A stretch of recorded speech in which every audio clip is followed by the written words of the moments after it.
oleh Imam Ghazali rahimahullah ta'ala. Setelah itu beliau ini merupakan orang pakar yang memang dikenal oleh dunia barat dan dunia timur. Ya, Imam Ghazali rahimahullah ta'ala itu ya pertama sekali beliau itu tinggal dilahirkan di Tus yang sekarang boleh kita katakan dekat bagian daripada Uzbekistan. Ya, itu di situ banyak ulama-ulama negara-negara. Coba kita bayangkan berapa banyak ulama yang hidup di Makkah dan di Madinah. Setelah itu semuanya kebanyakan di luar. Ya, nah anda katakan kalau sekiranya Makkah Madinah banyak ulama, mungkin katakan oh ini kan Islam agama Arab. Tapi yang membangun Islam itu, yang membesarkan Islam itu, yang menyampaikan Islam kemana-mana juga tidak tertinggal orang-orang yang bukan Arab. Kita lihat pusat daripada kota Baghdad ini sebenarnya bukan dikatakan orang Arab, Parsi. Baghdad adalah kota Parsi juga termasuk, sehingga timbullah ulama-ulama yang berbangsakan Parsi, ya, yang mereka bukan orang Arab mengembangkan ilmu. Dan tumbuhnya ulama-ulama hadis seperti Imam Bukhari, Imam Muslim, Imam Daud dan semuanya itu merupakan tanda bahwasanya Islam ini bukan milik orang Arab.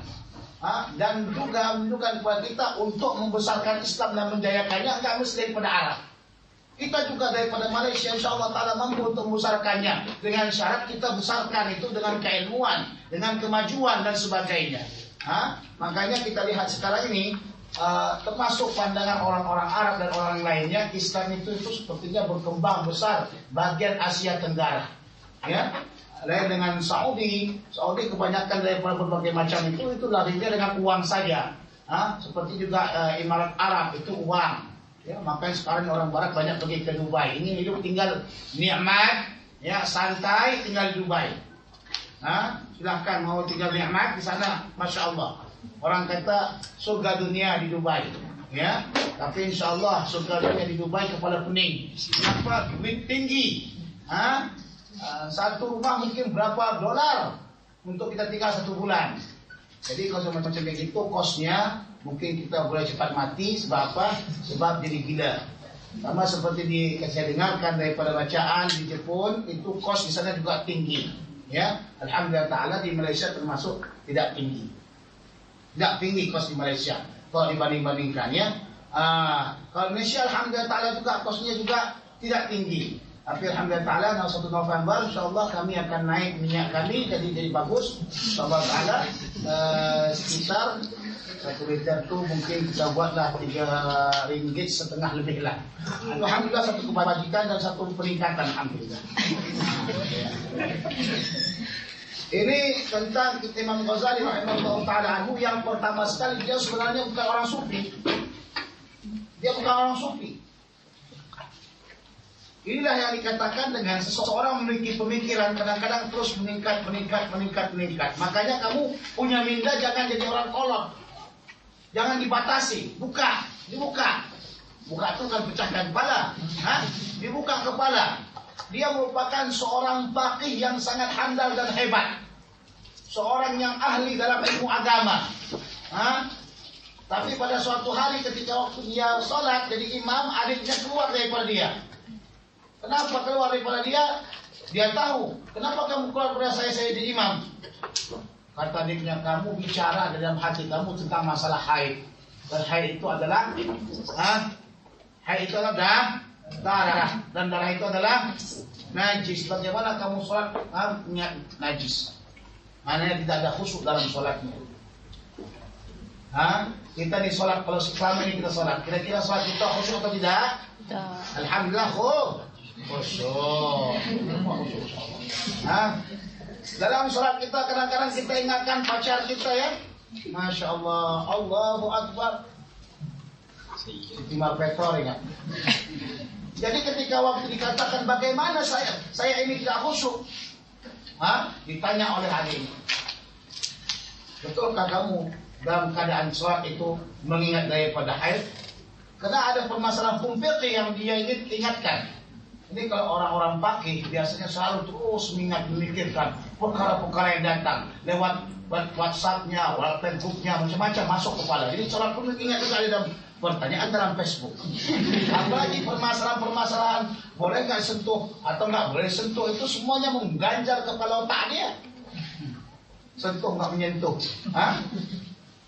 Ini kalau sentuh darah boleh tak? Hah? Boleh tak sentuh darah? Sentuh anjing, sentuh babi. Semalam saya ceramah di Gombak.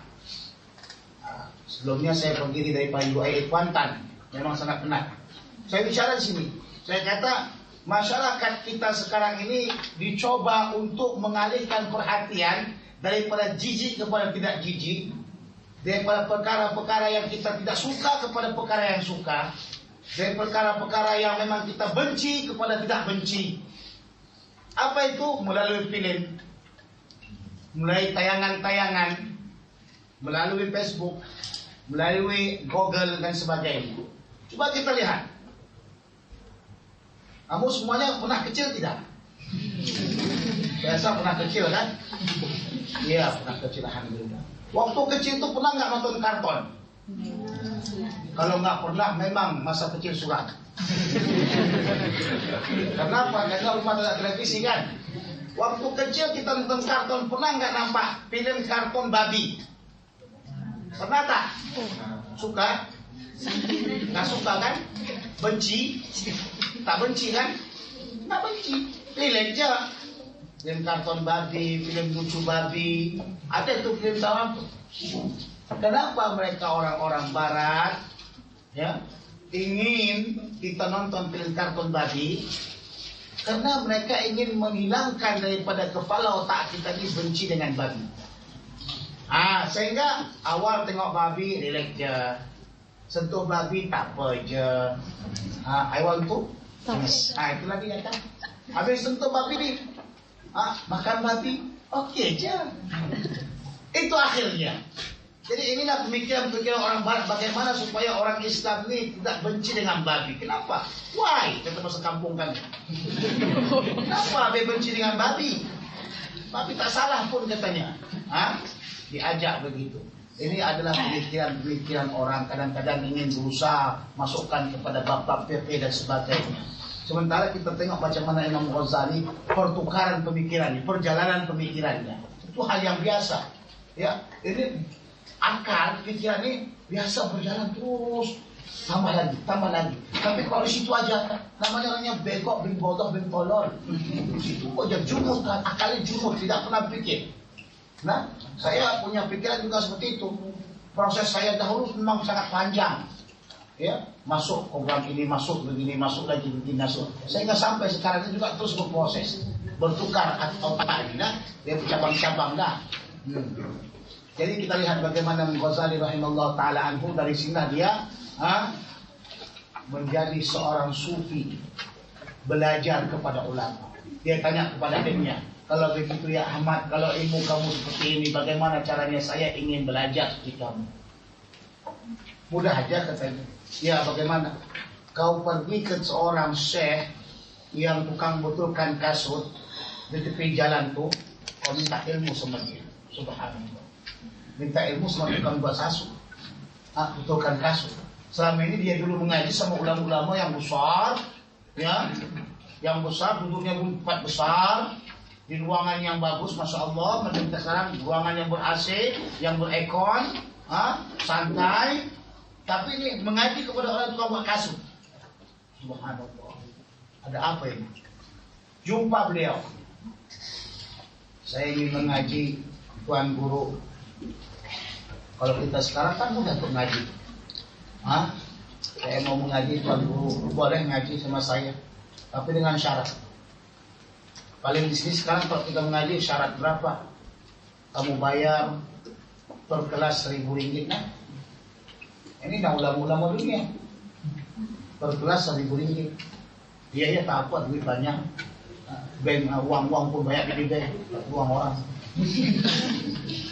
Kalau dia tidak begitu, apa syaratnya? Kalau kau ingin mengaji, pergi kamu ke pasar, kumpul sampah. Kumpul sampah, baru kau campak-campak. Kalau macam kita biasa saja, paling orang UM saja kata tergila. Betul kan? Kamu orang yang dikenal oleh orang-orang UM di Universitas Malaysia. Nah, yang Imam Ghazali ini orang terkenal, nama besar di Naisabur, di Uzbekistan, di Baghdad, orang kenal Imam Ghazali. Bagaimana saya mengumpulkan sampah kemudian mencampak-campakkannya? Allah. Dengan rasa malu, dengan rasa tidak menjaga wibawa, tidak menjaga keakuan, kesombongan, maka Imam Ghazali mengumpul sampah, kemudian menabur-naburkannya. Pada hari itu hilang kesombongan, pada hari itu hilang keangkuhan, pada hari itu hilang kebesaran, pada hari itu hilang keanak-anakan, anania, ya, ana, kan begitu. Saya tengok di mana-mana di Malaysia ini semuanya anak. Subhanallah. Hebat sangat mereka anak.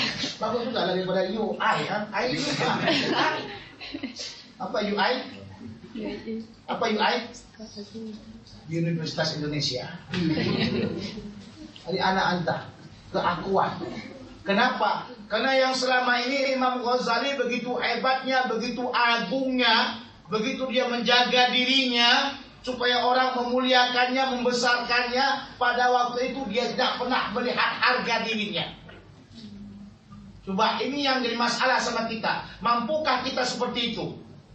Mungkin orang akan mengatakan ini orang gila. Oh ini mungkin orang katakan ini nggak waras. Orang mengatakan oh ini nggak jelas. Tapi pada hari itu dia mulaikan dirinya dengan menghilangkan segala ketakaburan daripada diri sendiri. Allah. Kamu mampu apa begitu?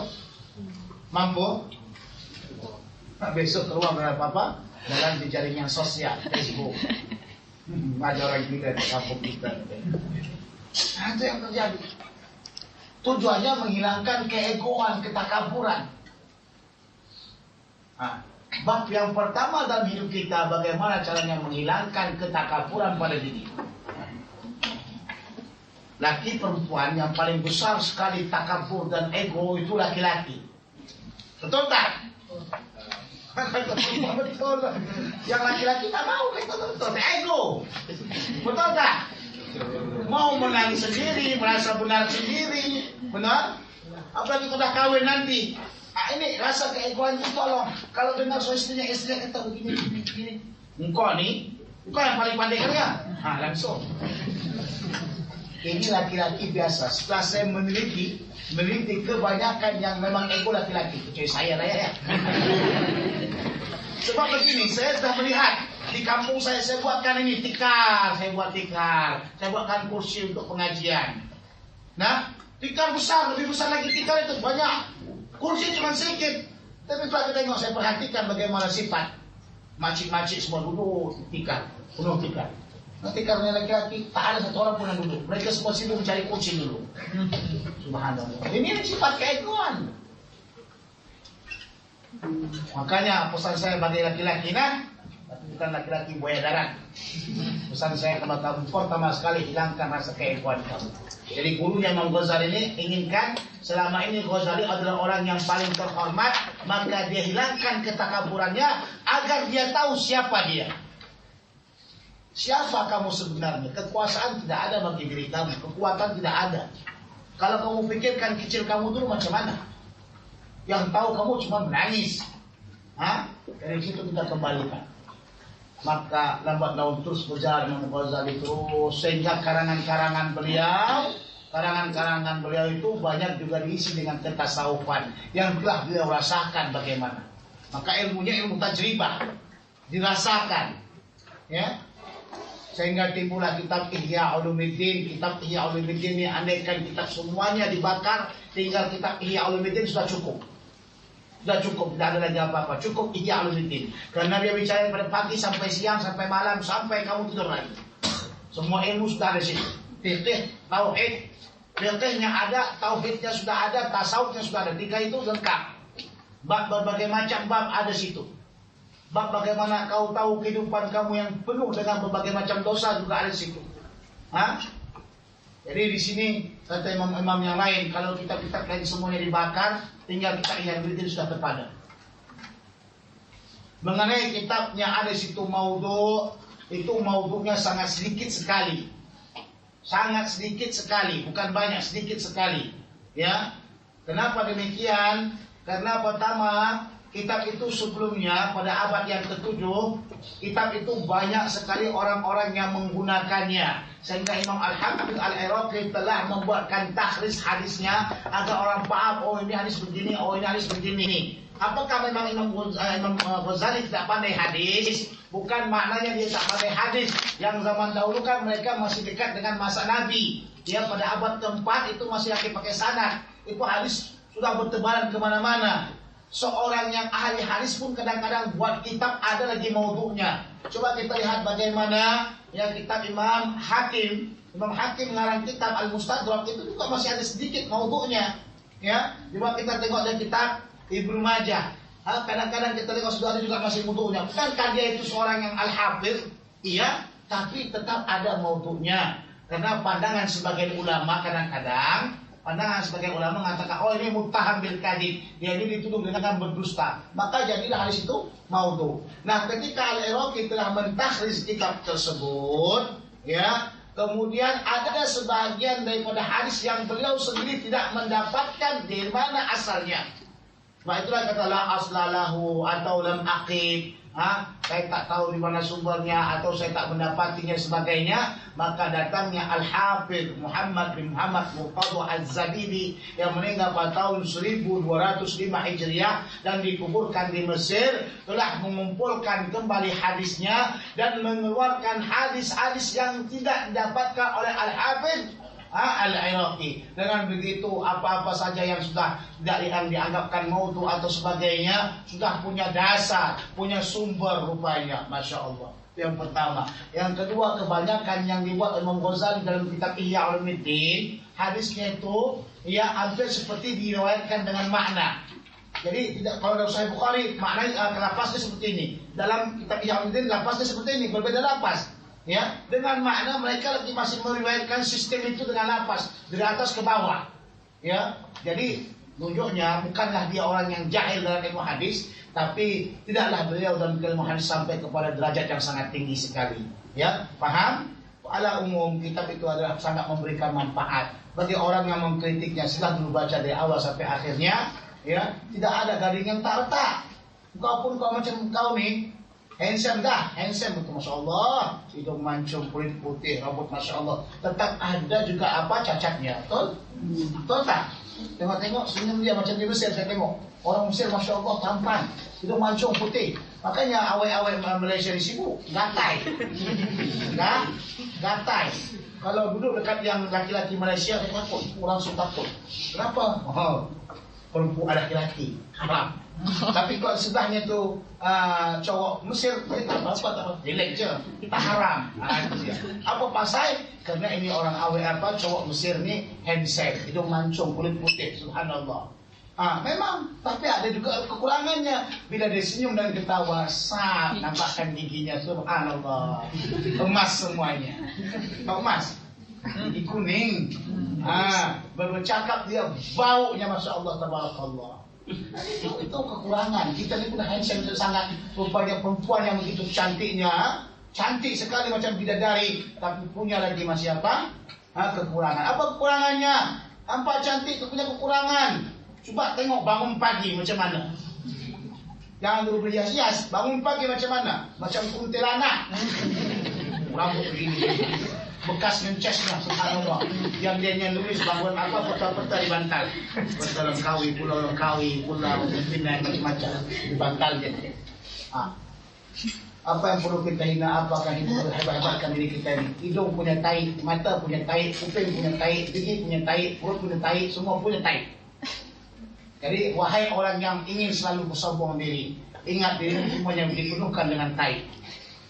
Kalau mau sombong begitu, apa yang sombongkan? Semua benda dengan tai. Mata punya tai kan? Taklah, memanglah tak sekarang. Kalau bangun tidur cuma tengok berselekeh.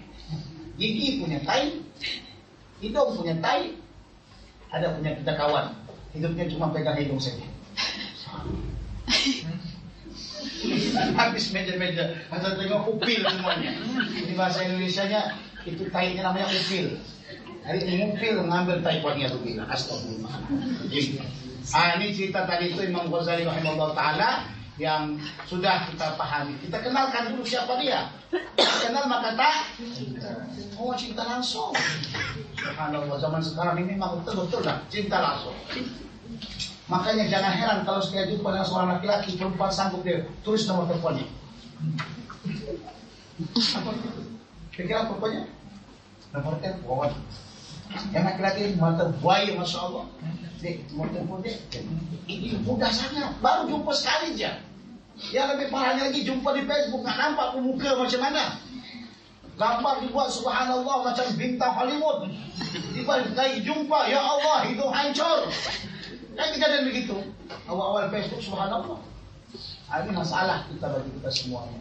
Jadi kalau kita tidak kenal bukan tak cinta. Kalau kita tak kenal maka tak sayang. Tak sayang, takut kan? Jawabnya ini. Tak sayang maka tak cinta. Tak cinta maka tak kawin.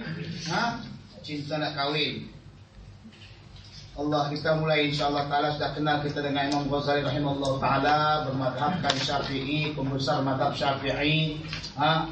Jangan kita hanya memandang dia itu orang sufinya, tapi dia banyak mengetahui berbagai macam bidang ilmu, berbagai disiplin ilmu. Ya. Bismillahirrahmanirrahim. Qala syekhu, berkata seorang syekh. Yang dikatakan syekh adalah orang yang banyak ilmunya, memiliki banyak daripada karangan-karangan dengan bahasa Arab, diiktiraf ilmunya oleh para ulama-ulama, itu syekh dalam menurut Islam. Adapun syekh dalam menurut yang lainnya, setiap orang pakai serban, jenggotnya panjang, suka goyang-goyang kepala, itu namanya syekh. Paham juga? Ada pahit-pahit katanya. Itu syekh dia. Pernah tengok? Syekh. Apa sih namanya orang India yang pakai serban-serban? Sing. Sing itu syekh namanya tuh, sing syekh. Saya tengok orang sing ni, saya pergi pulang daripada Mesir tahun ni lah. Saya tengok subhanallah waras sekali mereka. Serban tidak pernah, serbannya tidak pernah lekat.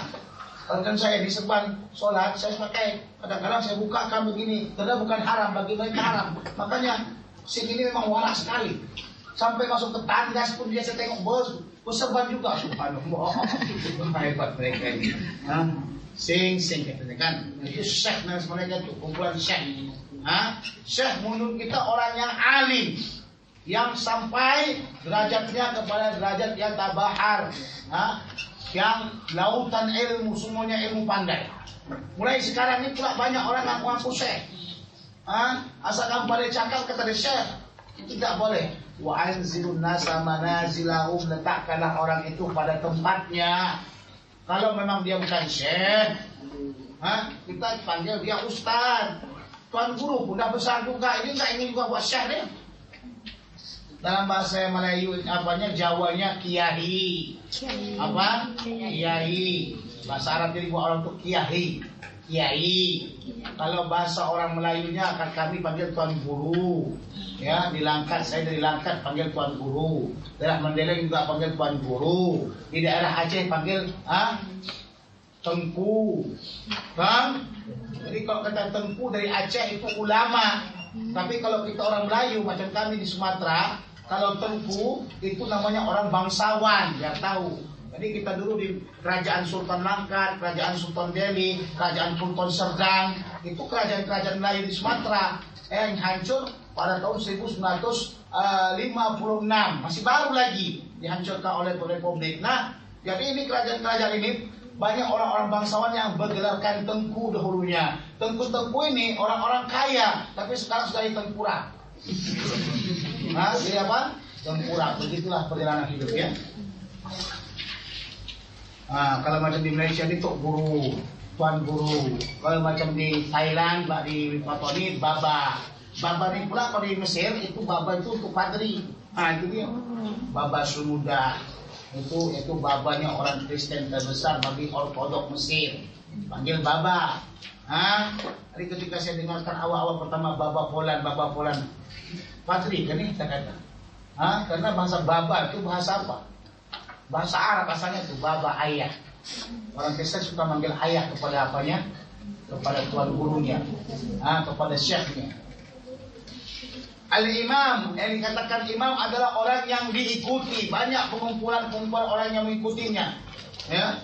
Jadi imam ini memiliki banyak pengikut dari golongan ulama atau orang-orang yang belajar ilmu. Al-alim, orang yang punya ilmu dari berbagai macam disiplin ilmu. Al-allamah, tamar butuhnya hatu, itu menunjukkan kebesaran. Jadi maknanya orang yang paling alimnya. Mubalaghah, orang yang paling alim. Jadi kalimat al-allamah ini enggak sembarangan. Tidak ada di Malaysia digelarkan dengan al-allamah, ya. Jadi jangan tiba-tiba kau baru ngaji sehari langsung al-allamah. Subhanallah. Ini namanya Superman jadi-jadian. Hujjatul Islam, sebagai hujjah orang-orang Islam. Maksudnya begini, sebagian ada yang mengartikan seperti Syekh Nawawi Banten mengatakan derajat Imam Ghazali ini sampai derajatnya Hujjatul Islam dalam ilmu hadis. Tapi menurut saya beliau tidak sampai kepada Hujjatul Islam dalam hadis, ya. Karena hujjah itu adalah memiliki hafalan yang banyak sekali pada hadis Nabi SAW. Jadi hujjah di sini maksudnya dialah orang yang memang mampu untuk menolak segala kata-kata orang yang jahat, ahli bid'ah, ahli kufur dan sebagainya. Pada masa beliau, datangkan orang filsafah kalah, datangkan orang kufur kalah, datangkan ahli bid'ah kalah. Ini sebagai hujjah, bukan di dalam bidang hadis. Bahkan Syekh kita, Syekh Al-Muhaddis Mahmud Said Mamduh, ya, mengikut pendapat daripada gurunya Al-Mufid Al-Hafidh Syekh Abdullah Sidi Al-Ghumari mengatakan hujjah ini bukan derajat bagi ahli hadis. Bukan derajat bagi ahli hadis, ya. Ini mengikut pendapat daripada Syekh Abdullah Sidi Al-Ghumari. Tapi yang jelas beliau adalah orang yang sangat hebat, ya, menghadapi berbagai macam tuduhan-tuduhan yang enggak benar. Yang kita sekarang ini, pada masa kita sekarang ini, kita akan dapati berbagai macam tuduhan. Ada yang mengatakan tuh Nabi Muhammad tuh kenapa banyak anak kawinnya sampai 11, kemana tuh? Itu manusia yang sangat gila, sek, katanya gitu. Habis kalau kita tengok Nabi mereka macam mana kok kita kata gitu. Tapi karena mereka juga Nabi kita, tak boleh kita cakap. Nabi Sulaiman tuh banyak istrinya, Nabi Daud berapa banyak istrinya. Di antara semua nabi-nabi, cuma Nabi Muhammad lah yang sangat sedikit istrinya. Oh, ada yang tak beristri. Siapa? Nabi Isa. Ya, Nabi Isa diangkat lagi, belum lagi kawin. Umur 30 tahun dia diangkat jadi nabi. Ya, kemudian sampai saat dia waktu menyebarkan Islam, agama Islam, kemudian beliau itu ditantang sampai pada akhirnya diangkat ke langit. Tapi yang jelasnya kebanyakan para nabi-nabi banyak istrinya. Ya. Satu, yang kedua, kalau memang Rasulullah SAW gila sek, niscaya dia akan kawin dengan yang anak darah. Karena Rasulullah mengatakan kepada seorang sahabat, kata Rasulullah, ala ta'khudul bikra, apakah kamu tak kawinkan yang bikir, yang darah? Apa pasal yang darah? Yang namanya yang darah. Kamu kok beli Samsung, mana kau suka? Second hand ke yang baru? Kalau kau memang suka dengan yang second hand, Masya Allah lah kau tuh. Ada yang pegang-pegang orang. Sekarang dah banyak second hand dah. Hati-hati. Yang perempuannya semua alhamdulillah berani-berani semuanya. Baru-baru semuanya. Sekarang perempuan-perempuan keluar daripada macam-macam. Itu second hand tuh. Orang pegang-pegang macam-macam dah. Kamu baru pegang dia. Waliyahzubillah. Maka kata Rasulullah, ala ta'khudul bikra tula'ibuha wa tula'ibuka. Adakah kamu tidak mengambil yang gadis, yang dara? Yang darah, kenapa? Engkau dapat bermain-main sama dia. Seronok dia dah. Dan dia mempermainkan dirimu, kata Rasulullah. Ada sahih. Yang darah ini enak kita mainkan, yang apa juga enak seronok. Jadi di sini kalau Rasulullah gila seks, niscaya dia akan ambil darah. Tapi dia bukan gila seks. Banyak penyebab kenapa Rasulullah kawin dengan perempuan-perempuan tersebut. Bahkan umur mereka sudah lanjut semua, ada yang sudah sampai ke tahap menopause. Ya, coba kita pikirkan dan kita bayangkan bagaimana Rasulullah menyelamatkan wanita. Makanya bagi kamu nanti kalau sekiranya ada seorang wanita punya anak yatim banyak, ya, kamu sudah punya istri, kawinkan anak istri perempuan tersebut untuk membantu mereka. Apa? Katakan, ya setuju istrimu. Kalau tak setuju jangan buat. Besok kalau pulang ada kampak di atas.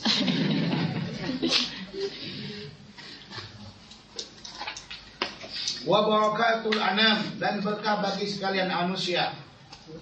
Abu Hamid ini adalah kunyah yang dikatakan dengan kunyah ma'sudirat bi abin wa ummin, yang diawali dengan abu dan ummu. Jadi sunnah hukumnya kita pakai kunyah, ya. Kita ini orang Melayu, jadi orang Melayu kurang pakai kunyah, orang Arab pakai kunyah itu biasa, ya. Orang Arab pakai kunyah, kita juga coba untuk gunakan itu. Nah, kalau kita suami istri, usahakan jangan panggil nama dia, ya. Namanya Tukiman, Bang Tukiman katanya. Istrinya Tukiam, ini dulu. Itu tidak elok, anak dengar kurang bagus. Yang suami manggil istrinya, kalau anaknya namanya siapa, si Syarifah, Ummu Syarifah. Kalau yang perempuan manggil suaminya, kalau ada Muhammad, Abu Muhammad, oh ayah Muhammad, begitu. Atau manggil Bang. Ini tak manggil Bang tuh cuma 1 bulan saja awal kawin. Kalau sudah kawin seminggu, 1 bulan, Bang, mau saya pusuk Bang, mau saya picik Bang, mau minum kopi Bang. Lewat sebulan, 2 bulan, 3 bulan mulai muka meremut. Kalau tak dapat gaji, langsung maki-maki. Ini masalah, ya.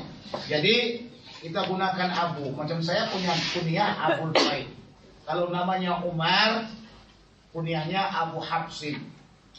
Abu Hafsin. Jadi apa kunyahnya Umar? Abu Hafsin. Anas, namanya Anas, kunyahnya Abu Hamzah. Ya.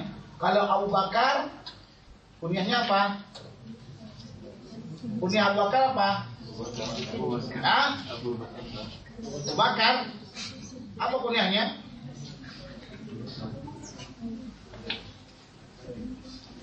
Abu Bakar itu kunyah. Kunyah Abu Bakar apa? Abu-abu lagi. Kunyahnya Abu Hurairah.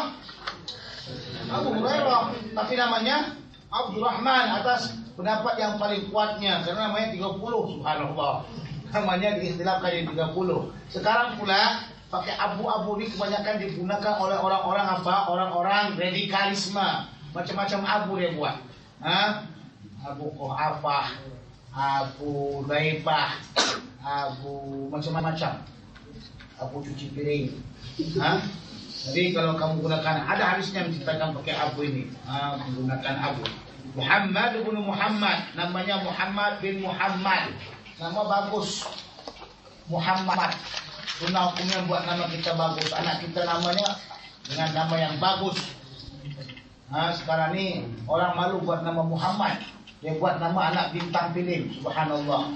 Nanti bercita-cita nanti besar dari bintang film. Memang jadi bintang film, tapi tak laku filmnya.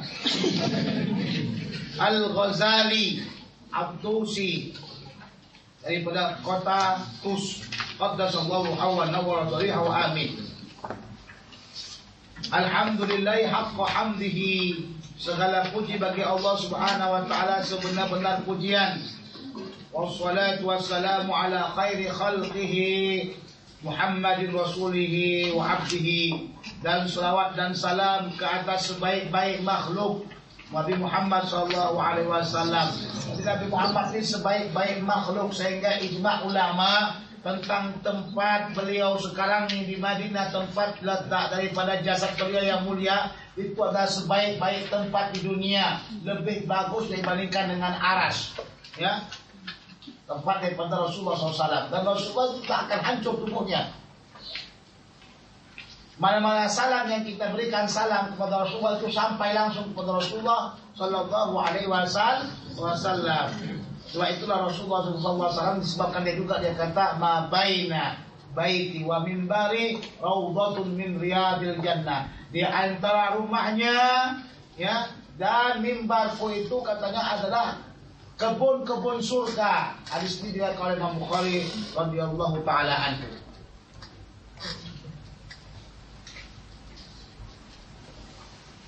Rasulihi sebagai rasulnya dan hambanya, wa ala alihi wa sahbihi min ba'dihi, dan segala dari atas segala daripada keluarga-keluarga dan sahabat-sahabatnya sekalian. dan setelah itu. Amma ba'du fa'lam ayyuhal harisul muqbilu ala iktibasil ilmi. Kamu ketahui wahai orang yang sangat berkeinginan, ya, memiliki keinginan yang sangat kuat menghadapkan dirinya untuk menuntut ilmu. Sekarang perkataan Imam Ghazali ini diarahkan kepada kamu dan saya. Kamu adalah orang yang menuntut ilmu. Saya juga adalah orang yang tetap juga masih menuntut ilmu. Sebelum itu saya ingin sebutkan kepada antum semuanya, ilmu ini ada beberapa macam. Yang pertama ilmu fardu ain. Ilmu fardu ain adalah ilmu yang bersangkut paut dengan amalan kamu sehingga kamu laksanakan pagi siang malam.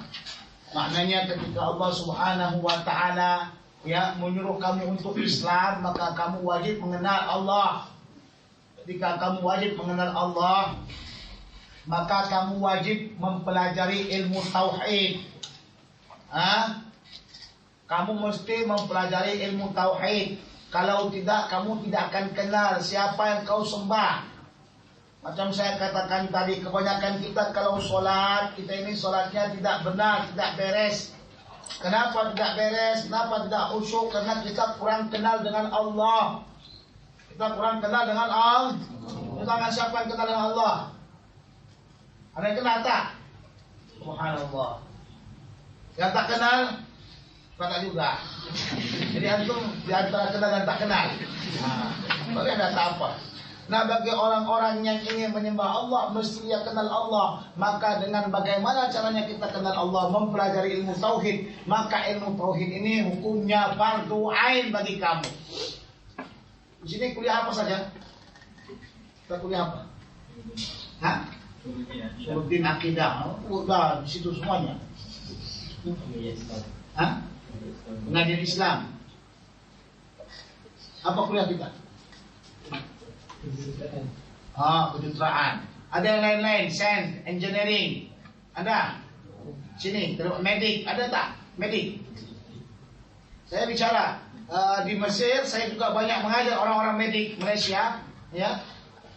Saya katakan kamu memang belajar medik, silakan belajar medik. Itu bagus bagi diri kamu. Tapi jangan kamu lupa belajar tauhid. Dalam tauhid kamu kenal Allah. Sehingga kalau sekiranya ada laki-laki yang handsome ngajak kamu untuk kawin lari, tahu kawin lari? Tahu tak kawin lari? Tahu. Tahu tak? Tahu. Kawin lari itu ialah pas lagi kawin sama apanya lari-lari. Hari pening kepala bilang, nah, kau tidak kawin kan susah. Jadi gara-gara seorang laki-laki yang handsome, dia tahan untuk tinggalkan agamanya. Waliyadzubillah. Dan ini banyak terjadi di Indonesia. Mudah-mudahan janganlah terjadi di Malaysia. Kenapa? Karena ini mereka sudah berusaha bagaimana untuk merubah akal kita, agama kita. Dikasihnya minum, nah, kasih minum. Habis berubah otak kita semuanya. Air minum apa? Air minum katanya air minum suci, katanya bukan suci, paling najisnya air. Nah, makanya wajib mempelajari tauhid. Dan lagi saya katakan pada kita semuanya, walaupun kamu belajar berbagai macam pelajaran yang dia boleh kita katakan medik lah, engineering lah, kejuruteraan dan sebagainya, jangan lupa mempelajari tauhid. Di mana ini mempelajarinya boleh di waktu dalam keadaan di luar dan sebagainya, nggak mesti pakai belajar pakai apa, kuliah-kuliahan enggak. Tapi wajib kamu mengetahui Allah itu esa, Allah itu maha kuasa dan sebagainya. Paham? Kemudian setelah itu Allah mengajak kamu dan menyuruh kamu untuk beribadah kepadanya. Di antaranya sholat. Bagaimana cara sholat yang baik supaya kamu khusyuk? Kemudian kamu juga melaksanakan puasa, melaksanakan zakat dan sebagainya. Maka wajib bagi kamu fardu ain mempelajari hukum fikih yang bersangkut paut dengan kewajibannya itu. Jadi karena sholat diwajibkan setiap harinya, nah, maka kamu wajib mempelajari apa? Mempelajari hukum sholat. Hukum fikih nggak semuanya wajib fardu ain, nggak semuanya fardu ain.